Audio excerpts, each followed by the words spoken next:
गाड़ी की चाबी हाथ में आ गई है, इसको ऑन करके देखते हैं। इसका एनिमेशन देखिए, प्लेन सिंगल बैटरी पे कितना चलेगी।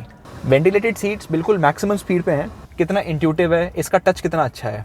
कि सनरूफ चेक करते हैं एक बार। अब आप देखो कितना स्पेस है। अभी इसका एचयूडी खुल गया है तो ये बाहर से आउटसाइड व्यू दिखाता है आपको। And hi everyone, welcome to part 4 of Grand Vitara walk around review. First part के अंदर मैंने पूरे के पूरे गाड़ी की एक्सटीरियर फीचर्स को कवर करा था। सेकेंड पार्ट के अंदर मैंने गाड़ी की थोड़ी सी बिल्ड क्वालिटी का अंदाज़ा लेने की कोशिश करी थी, ग्राउंड क्लियरेंस एक्चुअल में चेक करी थी और इंजन नॉइस टेस्ट करने की कोशिश करी थी। थर्ड वीडियो के अंदर मैंने गाड़ी के इंटीरियर्स एक्सप्लोर करे थे, जिसमें मैंने interior space, interior build quality, interior fit and finish ये सब कुछ कवर किया था। अगर आप लोगों ने वो वीडियोस नहीं देखी हैं तो मैं लिंक आई बटन में डाल दूंगा, आप चाहो तो वो देख सकते हो। इस पार्ट के अंदर मैं गाड़ी के अंदर जो फीचर लिस्ट है और जो इलेक्ट्रॉनिक इक्विपमेंट्स हैं, जैसे कि उसका 360 डिग्री कैमरा, उसका इंफोटेनमेंट सिस्टम, उसका MID डिस्प्ले, इसकी ventilated seats, heads up display, इस तरह की चीज़ें हैं, इनके बारे में डिस्कस करूंगा। Let's head over to the video. इस तरह से ये देखिए दरवाज़ा खुला हुआ है एंड सामने MID डिस्प्ले के अंदर डोर ओपन का डायग्राम नज़र आ रहा होगा यहाँ पे आपको इस तरह से। फ्रंट डोर खोलने पे भी आ रहा है, दरवाज़ा बंद होने पे बंद हो जाता है। हम गाड़ी के अंदर बैठे हैं एंड गाड़ी की चाबी हाथ में आ गई है, इसको ऑन करके देखते हैं। यहाँ पे देखिए कि जैसी चाबी पास जाती है इसके, यहाँ पे पुश स्टार्ट स्विच लिखा आ रहा है सामने। ओके, ये देखिए डिजिटल MID किस तरह से स्टार्ट होता है। इसका एनिमेशन देखिए, ये इसका HUD ऊपर ऑन हो गया है, AC चल गया है एंड इसका सेंट्रल इन्फॉर्मेशन डिस्प्ले देखिए आप, सुजुकी का लोगो आ रहा है। इस चाबी को मैं फिलहाल सेंटर में रख देता हूँ। ये देखिए 360 डिग्री कैमरा इसका पूरा का पूरा गाड़ी का वर्चुअल रेंडरिंग दिखाता है, थोड़ी देर के लिए दिखाएगा एंड उसके बाद भी infotainment system will start. AC की मैं थोड़ी स्पीड कम कर देता हूँ। अभी फिलहाल गाड़ी ऑन है एंड सामने EV मोड भी लिखा हुआ है। ये देखो EV मोड लिखा हुआ है, इसका मतलब कि गाड़ी ऑन है, चल रही है एंड गाड़ी बैटरी पे है। So this is where the fuel saving comes. अगर नॉर्मल पेट्रोल व्हीकल होती तो इंजन चल रहा होता, the car would have been sipping petrol, but अभी गाड़ी ऑन है, AC ऑन है, AC तो ऑन नहीं है, सिर्फ ब्लोअर ऑन है, everything is running and now it is on EV mode. And ये EV मोड कब तक रहेगा? EV मोड अराउंड 50 kmph तक रहता है, उसके बाद as and when you push harder तो इसका पेट्रोल इंजन भी ऑन हो जाता है। एंड ऑब्वियसली अगर बैटरी डिस्चार्ज है तो फिर ये पेट्रोल इंजन थोड़ा जल्दी स्टार्ट हो जाता है। EV मोड में इसकी रेंज 2 से 4 किलोमीटर होती है। अब कुछ लोग मेरे से पूछते हैं कि ये प्लेन सिंगल बैटरी पे कितना चलेगी। तो सिंपली अगर बैटरी पे चलानी हो तो कितना चलेगी ये डिटरमाइन करना पॉसिबल नहीं है, क्योंकि ऐसा कभी भी नहीं होता है कि 100% बैटरी चार्ज हो जाए फिर ये सिर्फ बैटरी पे चलेगी एंड जैसे ही 0% होएगी फिर इसका इंजन चलेगा। ये कंटिन्यूस प्रोसेस है, ये मोबाइल की तरह नहीं है कि 100% चार्ज हो गया तो निकाल दो, 0% हो गया तो दोबारा चार्ज कर दो। जैसे ही हल्का हल्का डिस्चार्ज होता है इंजन किक्स इन एंड जैसे ही ये कंप्लीटली चार्ज होने की तरफ जा रहा होता है इट किक्स ऑफ। तो इस तरह से एग्जैक्ट इसकी माइलेज ऑन EV मोड बतानी, डिटरमाइन करनी डिफिकल्ट है। इसकी वेंटिलेटेड सीट्स चेक करते हैं।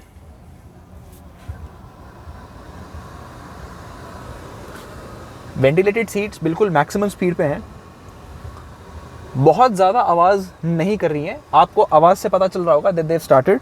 कितनी इफेक्टिव हैं ये देख लेते हैं।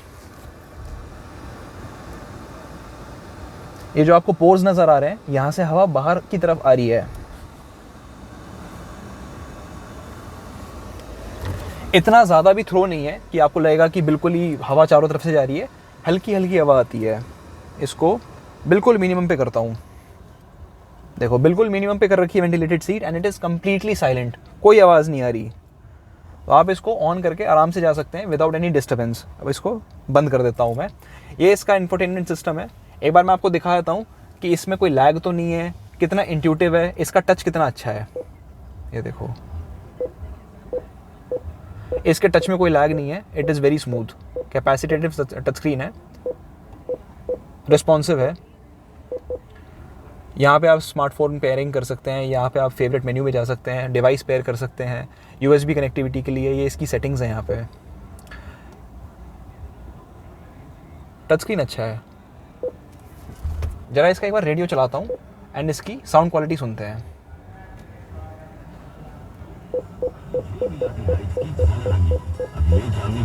आपको चौंकाने वाला है, क्योंकि यहाँ तो मैक्स चौंकाने वाला है।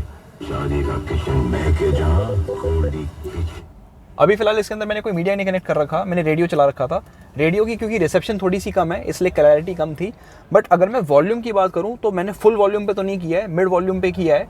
एंड अच्छा खासा लाउड था म्यूजिक सिस्टम, नो कंप्लेंट्स। इसकी सनरूफ चेक करते हैं एक बार कैमरा ऊपर की तरफ लाना। अच्छा, इसका सनरूफ जो है वो वैसा नहीं है कि वन टच, कि आपने एक बार दबा दिया पूरा पीछे तक जाएगा। जैसे जैसे आप इसको क्लिक करोगे वैसे वैसे ही उतना ही पीछे जाएगा। ओ अच्छा, इसमें एक लॉकिंग मैकेनिज्म भी है, पूरा पीछे तक लेके गया तो ये चली गई पीछे। ये देखिए, ये देखिए सनरूफ जो सेकंड वाली है ये भी पीछे जाती है। इसमें सनरूफ यहाँ तक खुल जाती है। And this is the maximum opening of any sunroof that I have ever seen, क्योंकि यूजुअली ये फिक्स्ड होता है, सिर्फ ये मूव करता है। अब आप देखो कितना स्पेस है इसमें से, आराम से 2 आदमी निकल सकते हैं, कोई दिक्कत नहीं है। इसको ज़रा बंद करते हैं। इसकी सनरूफ की मोटर भी बहुत ज़्यादा नॉइजी नहीं है, ऐसा नहीं लगेगा कि बहुत ज़्यादा आवाज़ कर रही है। जितनी मतलब सनरूफ में आवाज़ होनी चाहिए, जैसे मैंने Hyundai Alcazar चेक करी थी तो उसका सनरूफ मैकेनिज्म काफ़ी आवाज़ कर रहा था, उसके हिसाब से इसका ऑपरेशन मुझे काफ़ी स्मूथ लग रहा है। ये देखो, यहाँ पे भी एक सिल्वर फिनिश दे रखी है एंड में। हालांकि देने को प्लास्टिक दे सकते थे, लेकिन एक मेटालिक सिल्वर फिनिश दे रखी है। एंड यहाँ पे एक आपको हैंडल नहीं मिलेगा इसको आगे पीछे करने के लिए, दिस इज कम्प्लीटली इलेक्ट्रॉनिक। या तो अपने हिसाब से आप इसको कंट्रोल कर सकते हो, या फिर चाहो तो पूरा आगे तक लेके जा सकते हो। इसका जो MID डिस्प्ले है, एक बार मैं ये दिखा देता हूँ। अगर आपको याद होगा तो ब्रेजा के अंदर यहाँ पे एक बटन था, उस बटन को प्रेस करके आप इसके मेन्यू कंट्रोल्स चेंज कर सकते थे। इसके अंदर वो वाला फीचर नहीं है कि यहाँ से बटन से वो करो। This is much more modern, या इसमें यहीं से सब कुछ कंट्रोल होता है। अच्छा, अगर मैं इसके पैनल की बात करूँ तो जो इसका MID डिस्प्ले है, इसका रेजोल्यूशन काफ़ी अच्छा है, ब्राइटनेस अच्छी है, एंड जितना भी टेक्स्ट है इट इज़ क्लियरली विजिबल। कोई भी चीज़ मुझे इसमें ऐसी नज़र नहीं आ रही कि बहुत छोटी हो या ढंग से दिख ना रही हो या पता ना चल रही हो।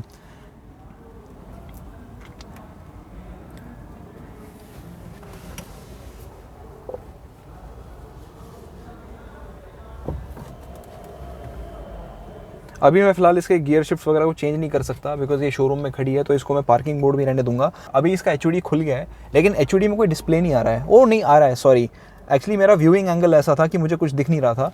ये देखो, यहाँ से देखो आपको क्या नज़र आ रहा होगा। यू कैन सी 0 km/h, फिर उसके बाद P नज़र आ रहा है, P मतलब कि पार्किंग मोड में है, एंड टाइम नज़र आ रहा होगा। तो इसका HUD डिस्प्ले भी ऐसा है। अच्छा, HUD में ये है कि आपको एक पर्टिकुलर एंगल पे बैठ के देखना होगा तो ही आपको दिखेगा। जैसे मैं अभी यहाँ हूँ बिल्कुल सामने, तो ही मेरे को दिख रहा है।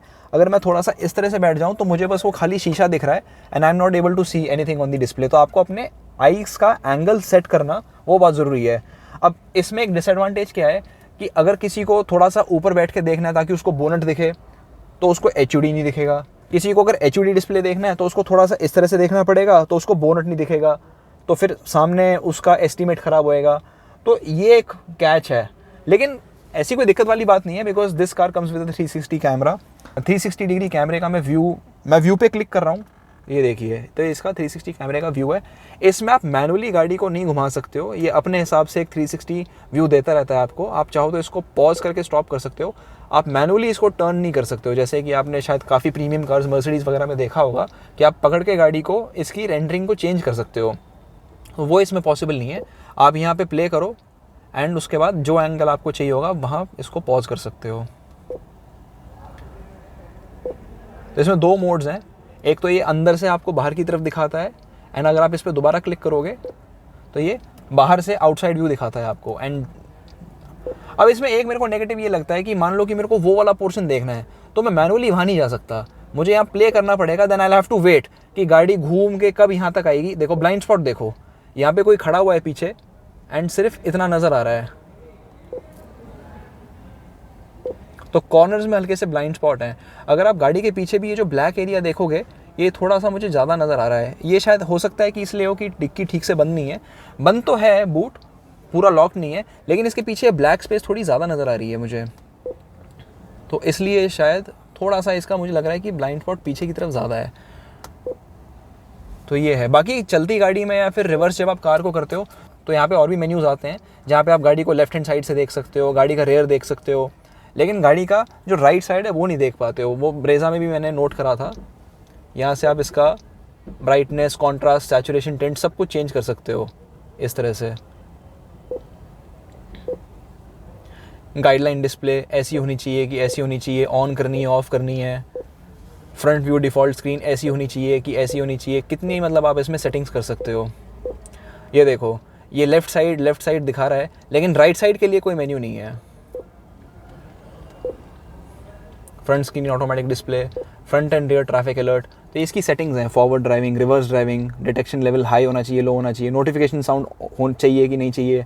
तो इसमें आप कैमरे की सेटिंग्स भी कर सकते हैं। बाकी अगर और थोड़े बहुत बटन्स हैं तो वो मैं दिखा देता हूँ यहाँ पे। जैसे ये इसका इंटीरियर एयर सर्कुलेशन है, ये एसी का बटन है, एसी ऑफ करना हो, auto AC, front defogger, rear defogger and गाड़ी के एयर थ्रो के मोड्स। अच्छा, बैठे बैठे गाड़ी की जो बैटरी थी वो थोड़ी सी डिस्चार्ज हो गई, सो दी इंजन स्टार्टेड। तो आप आइडलिंग पे इंजन की आवाज़ सुन सकते हैं। एक बार अभी दोबारा इंजन बंद हो गया, एंड अभी ये फिर से ईवी मोड पे। आई डोंट नो इंजन की नॉइज़ कितनी कैप्चर हो पाएगी, लेकिन एक चीज़ है कि जब इसका इंजन ऑन होता है और जब इंजन ऑफ होता है तो गाड़ी थोड़ी वाइब्रेट करती है। यू कैन फील कि इंजन ऑन ऑफ हो रहा है, मतलब वो एक इम्परसेप्टिबल और स्मूथ ट्रांजिशन नहीं है। तो ये था मेरी तरफ से एक walk around review Grand Vitara का, from the outside, from the inside. मैंने कोशिश करी कि मैं सब कुछ कवर करूँ आप लोगों के लिए।